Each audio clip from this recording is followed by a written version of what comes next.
Россия президенти Владимир Путин Кыргызстанга расмий сапары менен келди. Ардактуу конокту министрлер кабинетинин төрагасы Акылбек Жапаров тосуп алды. Россия президенти сапардын алкагында өлкө башчысы Садыр Жапаров менен сүйлөшүүлөрдү өткөрөт. Ошондой эле 13-октябрда Бишкекте өтө турган КМШ мамлекет жетекчилеринин саммитине катышат.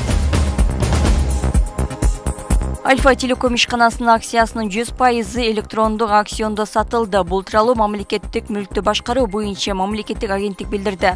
Компаниянын жаңы ээси мамлекеттик өнүктүрүү банкы ал Меганы 14 миллиард 8 миллион сомго сатып алды.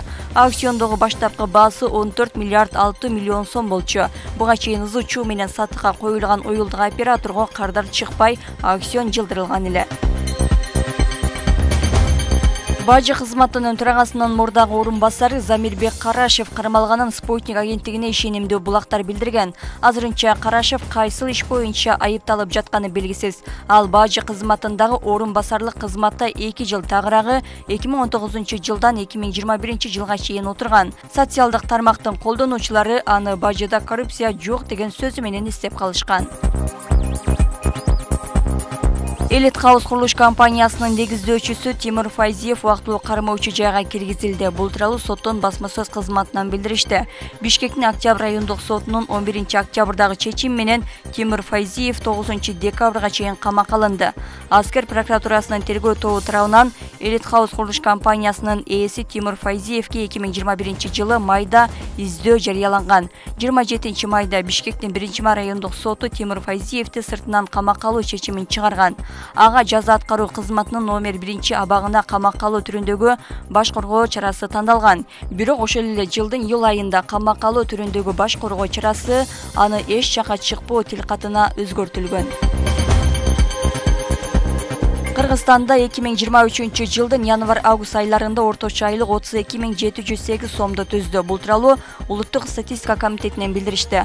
Анда 2022-жылдын январь-август айларына салыштырмалуу 25,7% өскөндүгү кабар берет. Ал белгилегендей эң олуттуу өсүш мамлекеттик башкаруу, коргонуу, милдеттүү социалдык камсыздоо, административдик жана көмөкчү ишмердик суу менен камсыздоо, таштандыларды тазалоо, кайра иштетүү, кыймылсыз мүлк, искусство, дүң жана чекине баада, соода, автоунааларды оңдоо, транспорт, ошондой эле маалымат жана байланыш тармагында байкалган.